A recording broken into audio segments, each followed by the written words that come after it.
Well, hi, good morning to all of you guys. Welcome back again. Overnight आपको अपनी position without hedge नहीं रखनी चाहिए। एक बार नहीं, न जाने कितनी बार अपनी वीडियो में बोला है कि ओवरनाइट जब भी पोजीशन आप कैरी फॉरवर्ड करें विदाउट हेज मत जाइए। आपका हेजिंग का रेशियो डिफरेंट हो सकता है। फॉर एग्जांपल, जिस साइड आपका व्यू है उस साइड आप 60% पोजीशन अपनी लॉन्ग साइड रख सकते हैं, लेकिन 40% अपनी हेज के अकॉर्डिंग पोजीशन रख सकते हैं। क्योंकि ओवरनाइट क्या रिस्क बना हुआ है ना आपको पता है, ना मुझे पता है, ना मार्केट को पता है। यही हुआ कल के सेशन में, ठीक है ना। अगर मैं बात करता हूं परसों के सेशन की, थर्सडे में यूएस मार्केट 300 पॉइंट माइनस था जब इंडियन मार्केट क्लोज हुआ। वो रिकवर हुआ, पूरा रिकवर होने के बाद 100 पॉइंट्स प्लस में जाकर क्लोज हुआ और गिफ्ट निफ्टी 110 पॉइंट प्लस में था।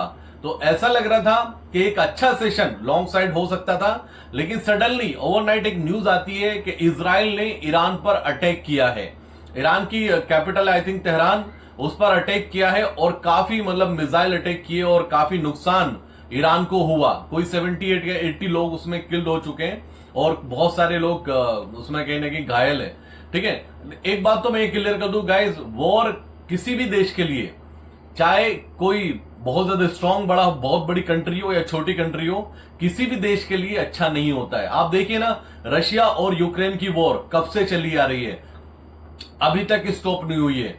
मैं ये मानता हूं अगर कोई स्ट्रांग कंट्री है, ठीक है ना, उसको नुकसान नहीं होता गाइस, तो कुछ तो नुकसान होता है। याद रखना, अगर सामने वाली कंट्री को 70% नुकसान हो रहा है तो 30% जो अटैक कर रहा है या जो कैपेबल है, जो स्ट्रांग है, उसको भी होता है। तो कहने का मतलब वॉर किसी भी देश के लिए अच्छा नहीं होता है। तो ईरान पर अटैक किया इजराइल ने, जिसकी वजह से सुबह डाउ जोन्स माइनस में था 700 पॉइंट्स। और सरप्राइज था गाइस, अभी तक की हमने इतनी वॉर देखी, बहुत वॉर देखी, जैसे कि फॉर एग्जांपल हमास ने अटैक किया इजराइल पर, या मैं बात करता हूं रशिया यूक्रेन की। किसी भी वॉर में, किसी भी अटैक में क्रूड ऑयल 10% से ज्यादा उछाल सिंगल डे में नहीं दिखाया। लेकिन ये पहला ऐसा अटैक था जिसमें क्रूड ऑयल 10% से ज्यादा पॉजिटिव हुआ। उसका इंपैक्ट इंडियन मार्केट पे बड़ा निगेटिव आया। जो आपको सेटलमेंट 400 पॉइंट माइनस निफ्टी का दिखाई दिया, वो क्या लगता है आपको कि यूएस की गिरावट से आया? नहीं, मेरा मानना है जो क्रूड ऑयल में 10% से ज्यादा का उछाल आया अनएक्सपेक्टेड, उसको मार्केट ने ज्यादा निगेटिव लिया था और उस न्यूज की दम पर हमें निफ्टी 400 पॉइंट निगेटिव सेटलमेंट होता हुआ नजर आया। हमारी पोजीशन हेज थी और गाइस ऑनेस्टली मैं झूठ नहीं बोलता हूं, एक सुपर डिसेंट प्रॉफिट हुआ हमारे क्लाइंट्स को, हमारे एचएनआई ग्रुप को, हमारे प्रीमियम ग्रुप को, और हमारा फ्री टेलीग्राम ग्रुप जो है उसको भी डिसेंट प्रॉफिट हुआ। जो हमने पोजीशन कैरी फॉरवर्ड की थी उसमें 140 रुपीज का 140 पॉइंट का निफ्टी में प्रॉफिट हुआ। मैं बैंक निफ्टी की बात नहीं कर रहा हूं, निफ्टी में प्रॉफिट हुआ 140 पॉइंट का। ऑसम रिटर्न था, बेस्ट रिटर्न के हिसाब से ये बेस्ट डे था और बहुत हेवी पोजीशन थी हमारे क्लाइंट्स की और सबको एक हैंडसम प्रॉफिट हुआ।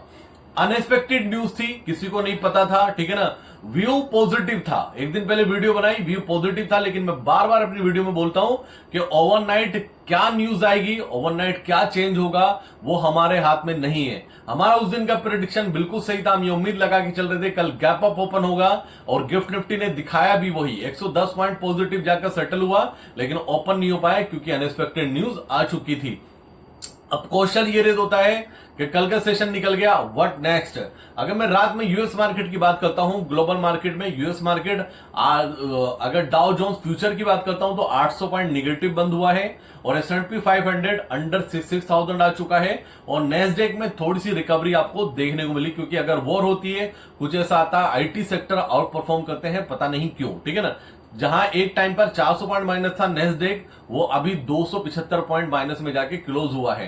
सरप्राइज ही गाइस, सरप्राइज ये था कि क्रूड ऑयल 10% माइनस था, वो प्लस था, लेकिन वो 7% एक टाइम पर यह आया कि 3.5% प्लस रह गया था, लेकिन लास्ट में फिर पैचअप किया और 7% से ज्यादा पॉजिटिव क्लोज दिया। अब ये पॉजिटिव क्लोज क्यों दिया, यूएस मार्केट क्यों गिरा? क्योंकि ओपनिंग पर यूएस मार्केट रिकवर कर चुका था, सिर्फ 350 पॉइंट डाउ जोन्स माइनस में बचा था और नेस्डेक तो ऑलमोस्ट 80 पॉइंट माइनस में था। ये क्यों गिरा? क्योंकि ईरान ने वापस से अटैक किया इजराइल पर, 150 मिसाइल दागी इसराइल पर और इसराइल को भी काफी डैमेज पहुंचा, इसराइल को भी नुकसान हुआ, जिसकी वजह से ये लेट नाइट थोड़ा अपडेट आया। अराउंड 8:30 के आसपास ये अटैक हुआ। जैसे जैसे ये न्यूज वापस मार्केट में आई तो डाउ जोन्स 400 पॉइंट माइनस से 800 पॉइंट माइनस हो गया और क्रूड ऑयल जो 3.5% प्लस में था वो रिकवर होके वापस से 7% से ज्यादा प्लस में क्लोजिंग दिया है। तो व्हाट नेक्स्ट गाइस, अब क्या होगा आगे? एक तो क्रूड ऑयल का बढ़ना अच्छा नहीं है इंडियन मार्केट के लिए। दूसरा, अगर मैं बात करता हूं यूएसडी INR गाइस 86 के ऊपर अच्छा नहीं है संकेत, ये 86 के ऊपर रुकना इसका अच्छा संकेत नहीं है। और डॉलर इंडेक्स 98.44, इसको तो पैचअप करना चाहिए था स्ट्रांगली, लेकिन ये रिकवर नहीं हुआ। क्या यूएस इकोनॉमी बहुत बड़े बुरे फेज में जाने वाली है? रीजन बिहाइंड क्या ट्रंप होने वाले हैं, ट्रंप की पॉलिसी होने वाली है? क्योंकि मैंने आज तक नहीं देखा कि कोई वॉर हुई हो, कहीं कोई अटैक हुआ हो और डॉलर इंडेक्स 1% से ज्यादा पैचअप ना करा हो। ऑलमोस्ट फ्लैट टू पॉजिटिव ही रहा, लेकिन 98.44 पर जाकर ये क्लोज हुआ। ये थोड़ा सरप्राइजिंग है मेरे लिए। क्या यूएस मार्केट में या यूएस इकोनॉमी में बड़ी दिक्कत होने वाली है आने वाले टाइम में? देखिए गाइस, मैं एक चीज बताऊं, ये जो न्यूज आई है, जो गिरावट आई है, ये इंपोर्टेड है, ठीक है ना। इंडियन मार्केट के लिए ये जो गिरावट आई है वो इंपोर्टेड है। हमारे डोमेस्टिक जो क्यूज है वो बहुत पॉजिटिव है, ठीक है ना। पहले आया इंडिया का सीपीआई नंबर 2.7 या 2.8 के करीब आया, 6 साल के लोएस्ट लेवल पर था। अगर ये वॉर नहीं होती, जो न्यूज मुझे चाहिए थी वो मुझे मिल चुकी थी, मैं सरप्राइज नहीं होता कि फ्राइडे के सेशन में या कल के सेशन में निफ्टी कम से कम 300 पॉइंट का रनअप करता। अंडरस्टैंड करना मैं क्या बोल रहा हूं। इस डेटा के दम पर निफ्टी कम से कम 300 पॉइंट का रनअप करता और बैंक निफ्टी कम से कम 800 से 1000 पॉइंट का रनअप करता, सिर्फ इस न्यूज के दम पर। जो न्यूज आई थी, इंडिया का सीपीआई नंबर आया था, वो डिसेंट नंबर था अपनी इकोनॉमी के लिए। दूसरा डिसेंट नंबर कल मार्केट बंद होने के बाद आया, वो था फॉरेक्स रिजर्व। फॉरेक्स रिजर्व जाके आप देखिए गाइज, ऑलमोस्ट 700 के करीब हम वापस से पहुंच चुके हैं, ठीक है ना। हमने वहां से गिरावट दिखानी शुरू की थी, हम 650 तक गए थे, वहां से पैचअप किया है और एक स्ट्रॉन्ग नंबर कल फिर हमें देखने को मिला। तो इंडिया के क्यूज, हमारे डोमेस्टिक क्यूज कुछ भी इतने खराब नहीं है कि मैं ये मान के चलूं कि उसके दम पर किसी दिन 300-400 पॉइंट गैप डाउन भी खुल सकता है मार्केट। प्रॉब्लम ये इंपोर्टेड है, ठीक है ना। प्रॉब्लम ग्लोबली है। प्रॉब्लम ग्लोबली कैसे है? ये अभी तक क्या हो रहा था, इजराइल अटैक कर रहा था हमास पर और हमास अटैक कर रहा था इजराइल पर, तो मार्केट उसको इग्नोर कर रहा था। लेकिन इस बार मार्केट ने क्यों रिएक्शन दिया, क्रूड ऑयल ऊपर क्यों गया? क्यों सामने एक कंट्री है, ठीक है ना, एक बड़ा देश है ईरान भी अपना आप में, और ईरान और इजराइल की वॉर होगी। और ईरान को आप जानते ही हैं, ऑयल के लिए क्या नाम है ईरान का। तो ऑयल के लिए ऑयल में प्रॉब्लम आएगी और ऑयल में तेजी बनेगी अगर ये वॉर एस्केलेट होती है आगे। अंडरस्टैंड करना कि मार्केट का इस बार रिएक्शन क्यों था बड़ा। रशिया और यूक्रेन बार बार होता रहता है, रशिया यूक्रेन के बड़े बड़े अटैक होते हैं, लेकिन मार्केट उस पर रिएक्शन नहीं देता है। हमास का अटैक होता है बड़ा, लेकिन मार्केट उस पर रिएक्शन नहीं देता है। दूसरा, इजराइल करता है हमास पर अटैक, उसका रिएक्शन नहीं आता। इजराइल अटैक करता है यमन पर, उसका रिएक्शन नहीं आता। इजराइल अटैक करता है फिलिस्तीन पर, XYZ, लेकिन किसी का रिएक्शन नहीं आता। लेकिन इस बार रिएक्शन इसलिए आया क्योंकि सामने एक मजबूत देश खड़ा है। इजराइल और ईरान को कंपेयर करेंगे, कहीं ना कहीं मुझे ऐसा लगता है 60-40 का रेशियो हो सकता है। 60% ईरान स्ट्रांग है, 40% आई थिंक इजराइल स्ट्रांग है, या बराबर है, इक्वल है। सामने दोनों बराबर की कंट्री है, इस वजह से ये रिएक्शन आया और मार्केट इस टाइम पर बहुत कंफ्यूज है।